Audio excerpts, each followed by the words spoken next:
We're going to go over the student progress report. This is individualized for each student. This report will be sent home to parents through PowerSchool. And we usually try to get this done before parent-teacher conference so that the parents can have the data and they can look at it and you can talk with them about each student's data. So as we look at this report, we can see math is on top, and we have some bar graphs. The first bar graph is the student RIT, the district level mean RIT, and then normative RIT. So the normative is every student in this grade taking the same test at the same time across the world. And the district is just the ISC district. And of course the student is this individual student. And as we see, the student has scored usually a little below district or above the norm in each testing. There was one year last winter where he was above district and normative. And then over to the right, we have it broken down. Now, I usually stay away from the RIT when I talk to parents because it's a complicated idea, and most people, they want to know what RIT is, but once you start explaining how it's calculated, it's okay. Yeah.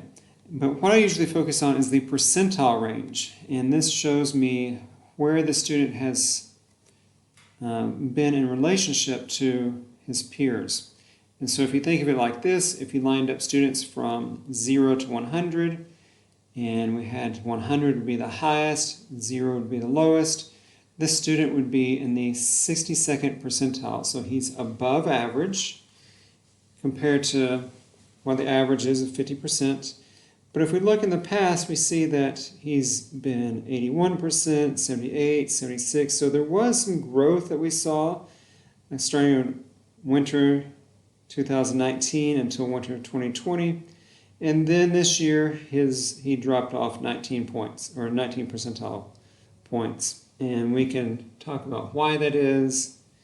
We need to really see if this is common with all of our other students before we just make any declarations of this is what's going on. And so looking also at MAP, we see that there's different goals that we have, learning goals, that's one place calls them.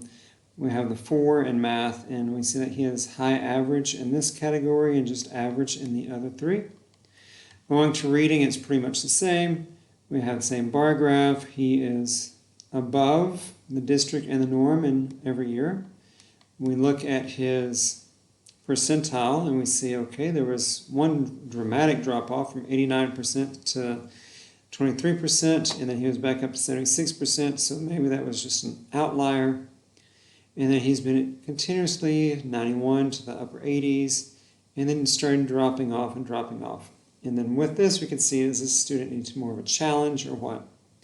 Looking at the bottom of the reading goals performance, we see that he is high in vocabulary, high average in literature, and just average in informational text.